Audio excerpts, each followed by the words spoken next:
Hello, hello. Welcome to the Atomic Podcast, episode 2, Thomas's podcast. Oh, we're Today doing we're going atomic to, now. yeah, Atomic, yeah. Today we're going to answer the question, what is the relationship between social media and litigation? So first off, let's just get an uneducated opinion coming from you. What do you think social media does during due process? Well, now in our modern era, everything is pretty much connected. If anything has like public knowledge, it's going to be on the internet. So that can definitely allow others like judges to do some of their own research on like their own time alone, even though I know you're legally not supposed to. And have some sort of bias based on perceptions of the general population over the internet. That's my opinion. Yeah, that's definitely true. And there is a story out there where a juror looked into, I believe, OCC a as a disease, like a mental illness, and they found that a common symptom of OCC was lying, and so believing in the internet, they um they essentially discredited the defendant's defense, saying that it was very possible he was lying because of the mental illness he was diagnosed with.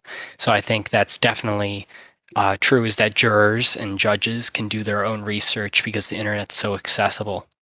And I think the other thing, and I'll touch upon this later, is public opinion. Um, I think a lot of public opinion plays into the due process. I mean, we see with Walter McMillan in Just Mercy, well, not just in Just Mercy, but in real life. Yeah. Um, yeah, we see that he is, he obviously there's a lot of discrimination against him, and he's framed for this by, the sheriff, as well as, anyone else, pretty much in Monroeville. Uh, So I think public opinion played a lot into his trial because, with the murder of Rhonda Morrison, people really wanted someone to pay for it. And so eventually public opinion turned on Walter. Um, so, well, yeah, going on what you said about public opinion and Just Mercy in the Walter McMillan trial. Even after he was declared innocent, the public opinion of many like local news sources and just a general population of the town in Alabama. I forget the name of it. I'm sorry. What was the town name? Monroeville. Monroeville. Yeah, yeah. They still believed he was guilty. A lot of the general population did, and news sources just like basically refused to acknowledge that he was innocent. Yeah, and I think with 60 Seconds, which is obviously some sort of social media back then, I mean, I think we can consider Wait, do television you? programs social Yeah. media. Hmm.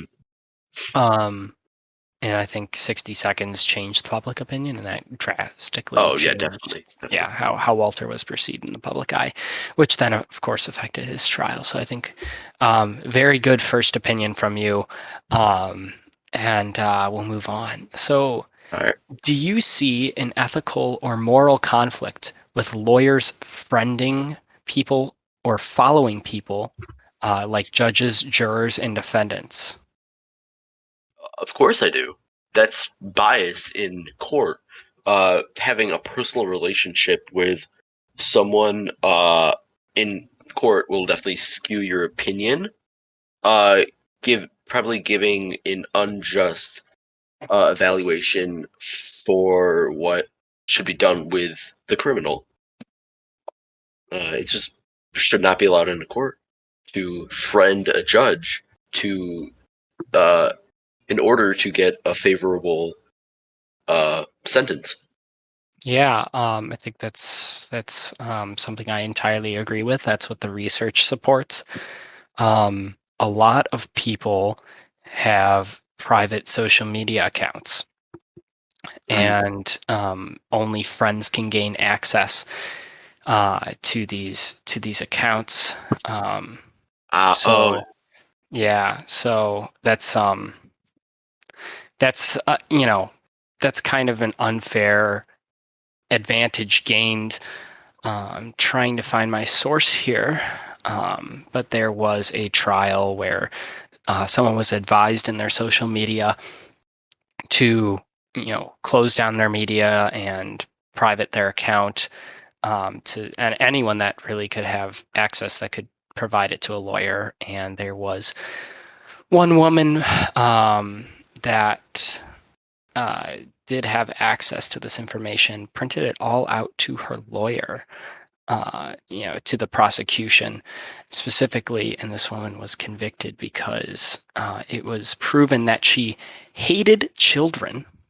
Huh? Um, it was a custody, so it was a custody argument, and it was proven that she hated children, um, and and therefore did not deserve, um, any custody over her child. Yeah, Interesting. here. So here's the direct written example here. So Marcus and his former common law spouse Maria were locked in a custody battle over their son Mitchell. The key issue in the litigation was whether it is in Mitchell's best interest to live with his mother or father.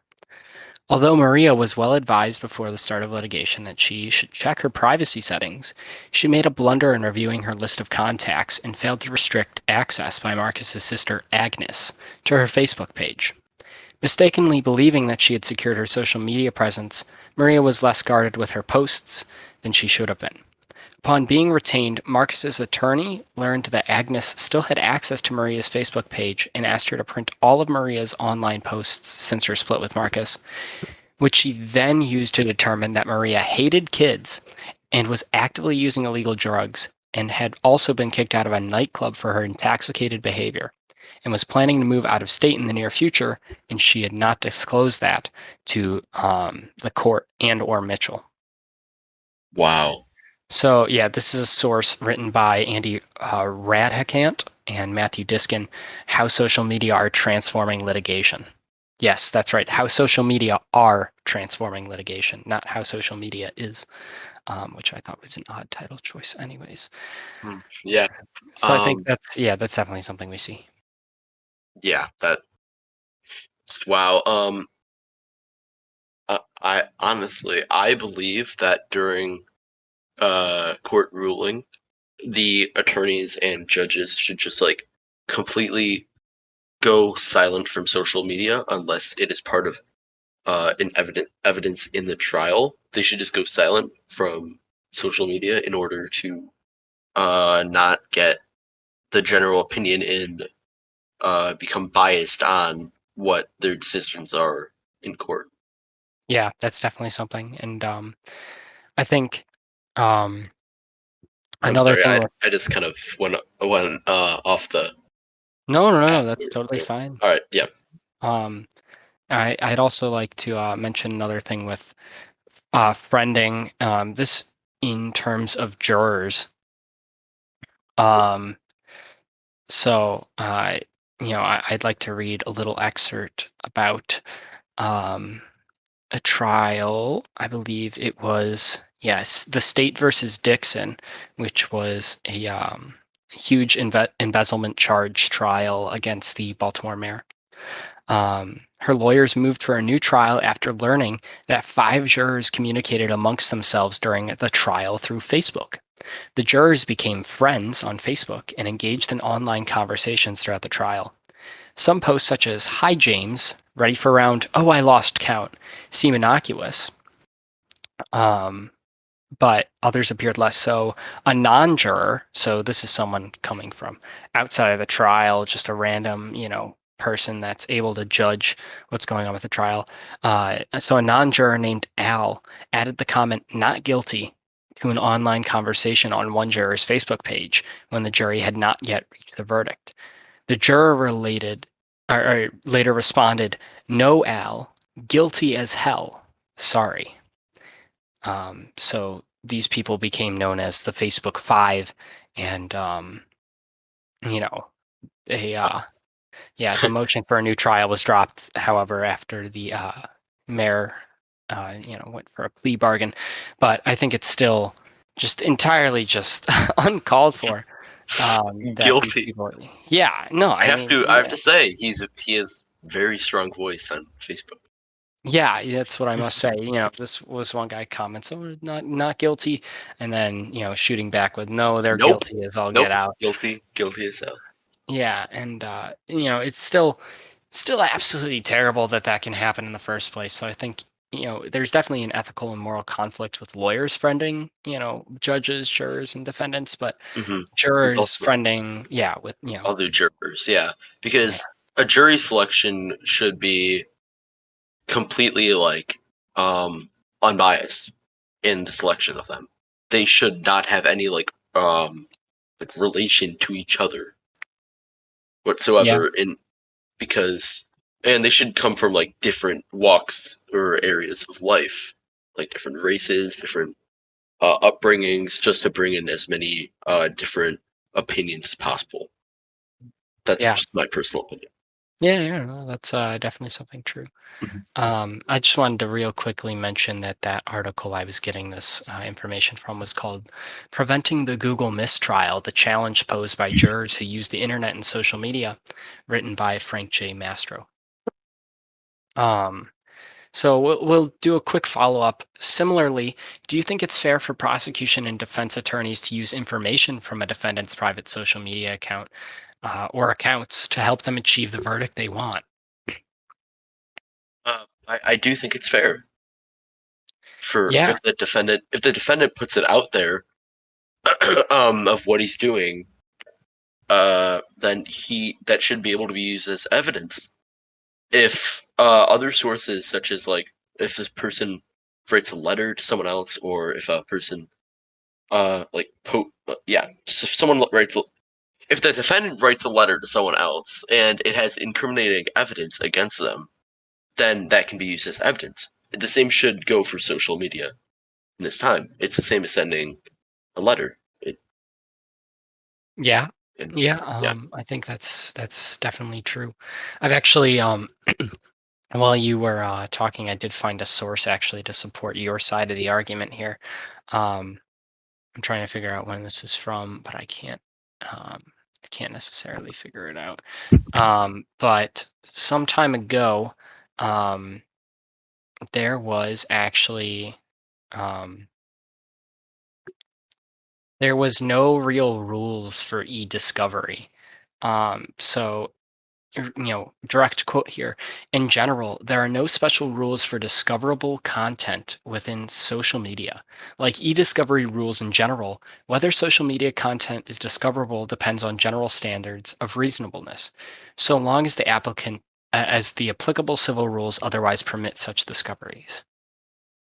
So looking at the case of Foreman versus Henkin, the New York State Division rejected a defendant's request in a personal injury case to private photos of the plaintiff and messages by the plaintiff posted on Facebook. So the court denied this person of to private their photos and essentially said, "Oh, your social media is free to gather from." Um, and what had ended up happening is this person um, was suing over an injury. And in their social media photos, it was very evident that they actually did not have as bad of an injury as they claimed. And so they ended up losing the trial. Mhm. I agree with that. I agree with the court on that ruling that privating photos that can bring about the truth and incriminate someone else, hiding and privating that uh, is identical to withholding evidence from the court. Yeah, yeah. I mean, that's definitely something true. And I think that's the interesting point you bring up because, obviously people like to have that private life of social media. But when it comes down to the wire, that can be substantial evidence in court, either against them or for them. So, where do we draw the line with that? And I think it's more important to use that information and to disallow people to private their photos in that sort of situation. Mhm. Moving on, I just like to get your thoughts on this real quick. In an article by Paul J. Massenter and Brian S. York titled The Game of Twitter, Social Media and Its Impact on the Practice of Litigation, a quote reads, on occasion, the merits of a litigation may be battled not just in the courtroom, but also in the court of public opinion. What are your thoughts on this? And do you think this relates to current times more than it did when the article was published in 2016? So, just to give you a quick, um, slightly layman's terms, um, you know, so the merits of litigation may be battled not just in the courtroom. So, what they're suggesting is it doesn't matter what's going to happen in court. It all comes down to public opinion, and public opinion is going to influence the court. So, do you agree with that? And do you think it's more prevalent in today's society than it was in 2016? I do not agree with that. Nowadays, in culture, uh, the, a person can say something that's like either taken out of context or just extremely emphasized by them of how bad this person is, and then they will just like that get canceled.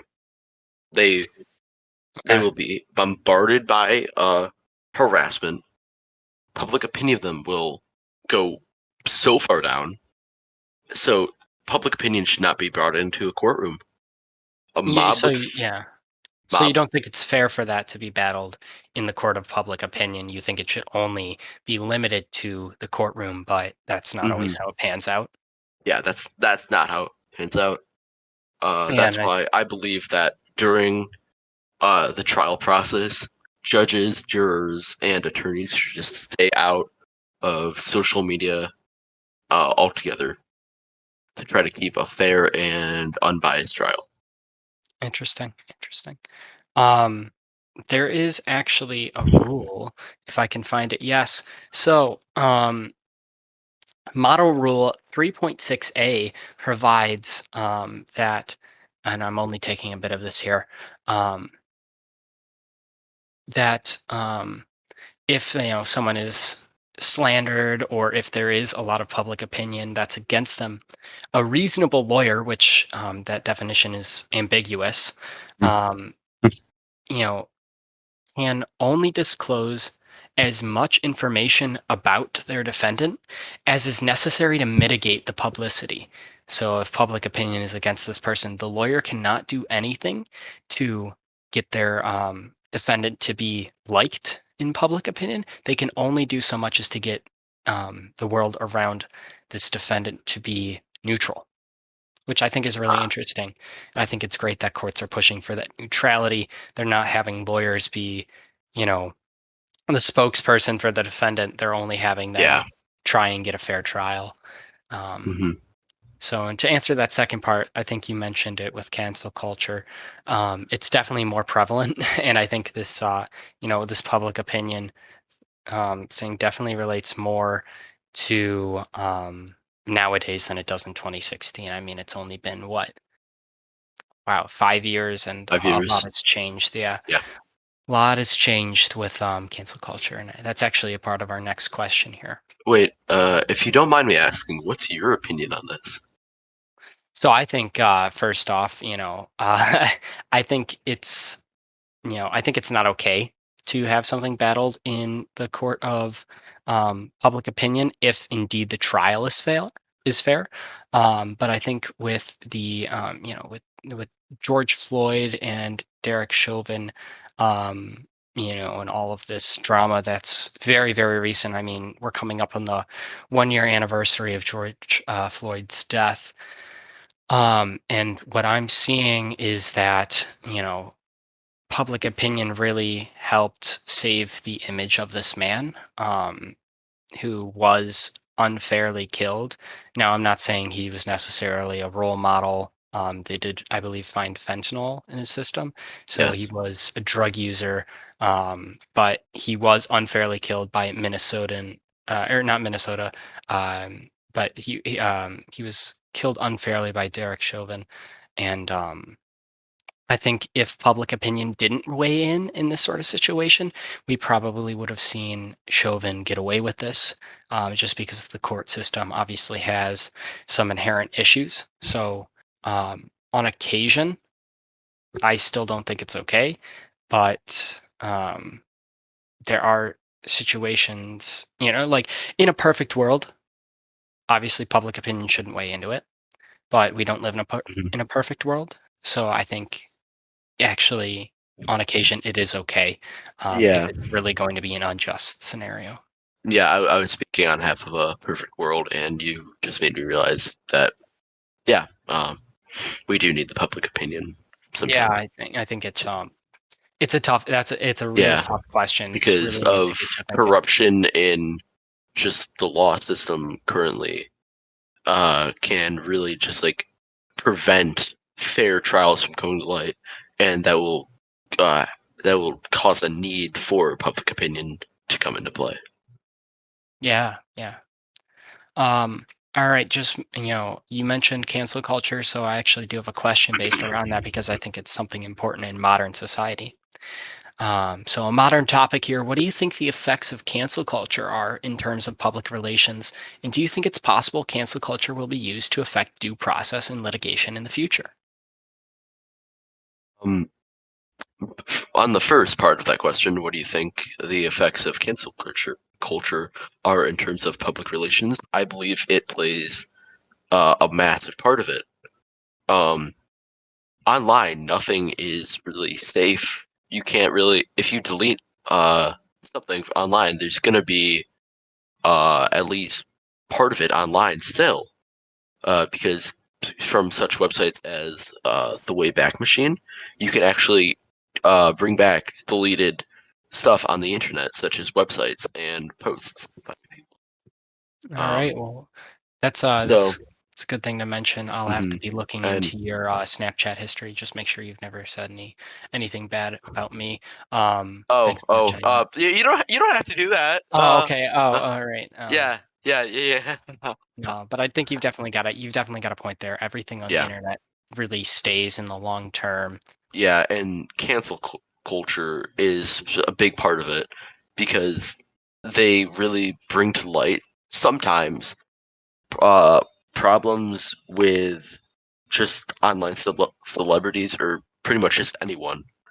Uh, but sometimes, which has been proven time and time again, sometimes they go too far and they just make stuff up and false allegations come out that are just not true and cause more problems than good.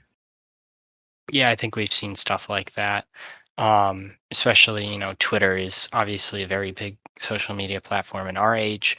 And Uh, we've seen a lot of stuff with Twitter. Twitter is known as the cancel culture platform. If I go into my trending tab, I'm always seeing somebody did something wrong 5 years ago, and then people begin to make stuff up. Really? People begin to twist stories. So I thought all you looked at on Twitter was cats.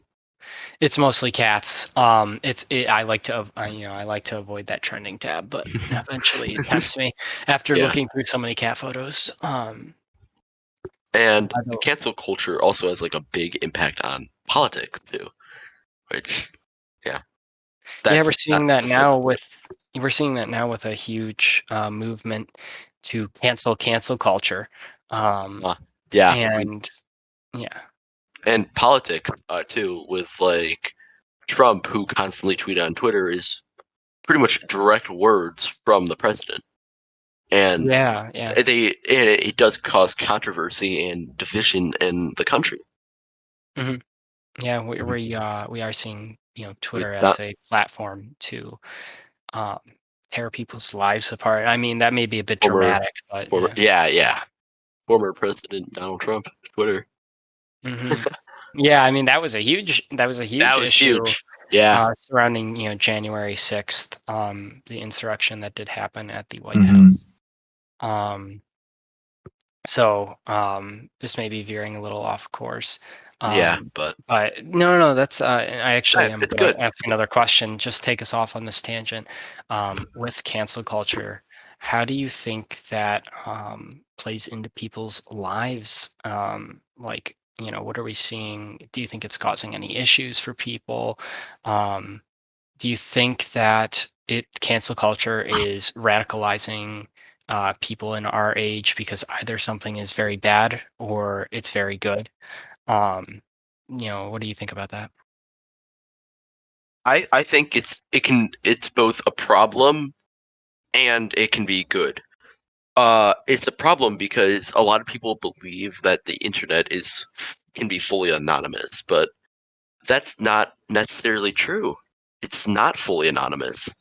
Um, you can do extensive background checks of a person, and you can find a lot of the stuff they've said on the internet, and through that animosity, people will just spout their most radical ideas, even if they do not fully believe it. They will still say it to cause controversy just for fun, Yeah, I and think that's that's a major issue. that's a major issue. Uh, but it's also good because it can give you a better insight of to what a person's actually like if you're conducting a job interview on them, or if you're a college interview on them, or really anything where you need to really see what the person's actually like and not what they're presenting to be like. Yeah, we do see a huge impact with people finding social media photos and then not hiring specific people. And I think all of this kind of stuff. I mean, we've seen a lot of sexual predators be Hmm. revealed on the internet, and cancel culture has taken care of them. So that may be like a good example of when cancel culture is necessary.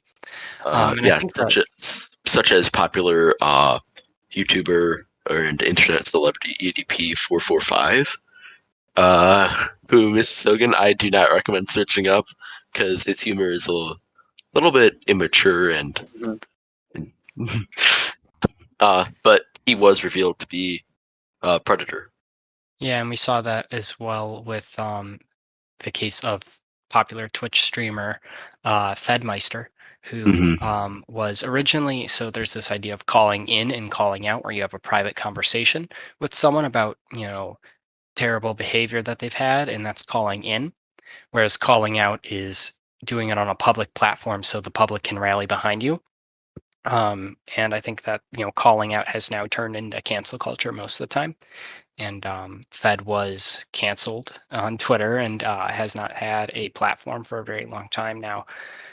So I think that is a good example of when cancel culture is necessary. And he did obviously not have to go into a court of law for that. So I think that goes back to the earlier quote that on occasion the merits of litigation may not just be battled in a courtroom, but also in the court of public opinion. And these two never really, those two that you've mentioned never really went to any sort of trial or Yeah. anything like that, but public opinion took care of them. So I think it Hmm. does actually, cancel culture plays a huge effect in, you know, in modern society. And I think it's going to play a big effect in trials in the future, litigation, due process, any other way you want to describe, you know, Yeah. the way to get to jail. Yeah. The uh, internet has. Oh, sorry. no, no, no, keep going. Oh, the internet has just become such a massive force that uh connects pretty much everyone around the globe. um, sorry. Uh, it's just become such a big force that we do need to start bringing it into our court and take it into account during our law and legal process. Yeah, all right. Yeah. And I'm going to read off a couple of stories after this, just social media trial stories from one of my most reliable sources. But I did want to, ask you if you have any conclusive thoughts on our main question, which is, of course, what is the relationship between social media and litigation? I believe that it's social media in our modern era has become so massive that in some accounts it needs to be taken into account during litigation. But sometimes it does not need to be taken into account. It all depends on the trial. All right. And then do you have any questions for me as well before we get into these social media horror stories? Uh, yes. Before we do, what is your opinion on social media and litigation? Do you think we should bring it into the legal system?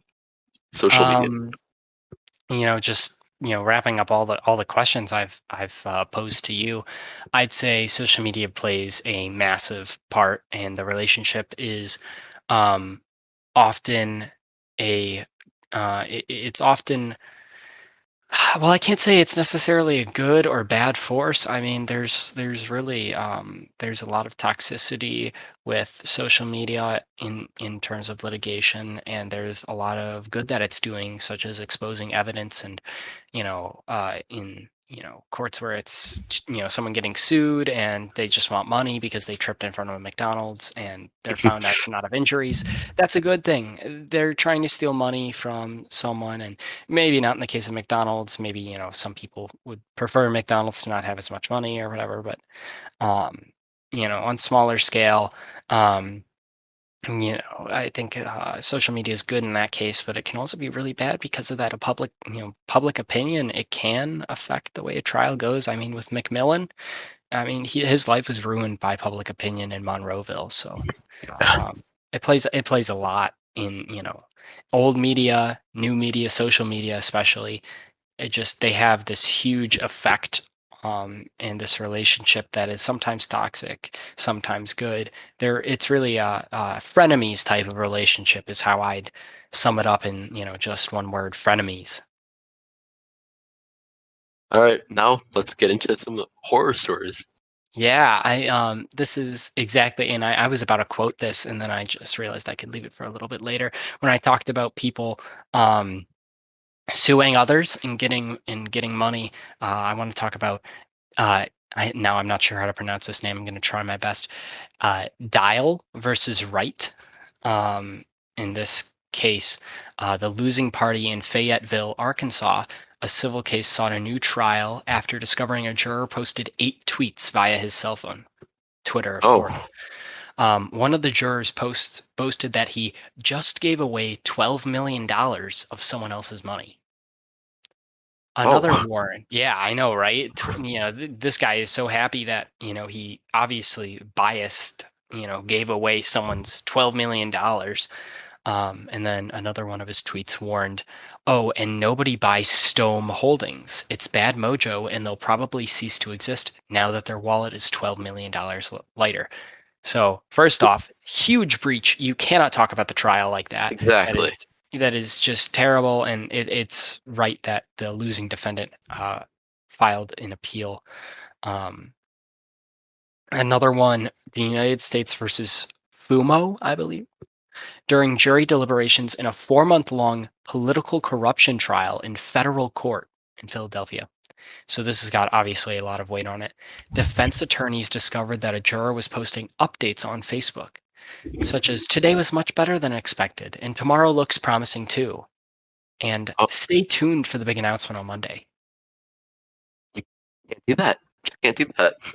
You cannot do that. No, I Yeah, mean, yeah, obviously the defendant's attorneys sought immediate disqualification for the juror. they Um, should. yeah, and get this, the trial judge, however, allowed deliberations to continue, and the defendant was convicted. The case is now on appeal. All right, that's good.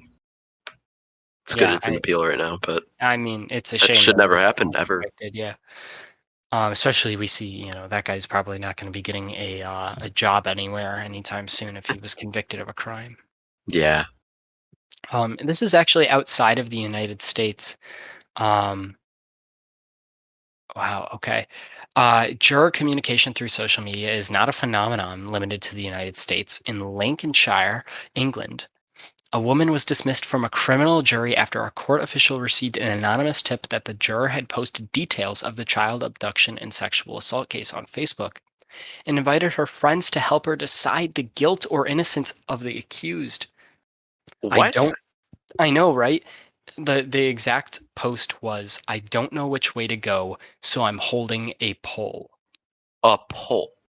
She held a poll on Facebook to decide That's uh this guy's, you know, verdict. I mean, that's just absolutely horrific. So those are just three examples. There's many more. Just terrible stuff happened in certain trials.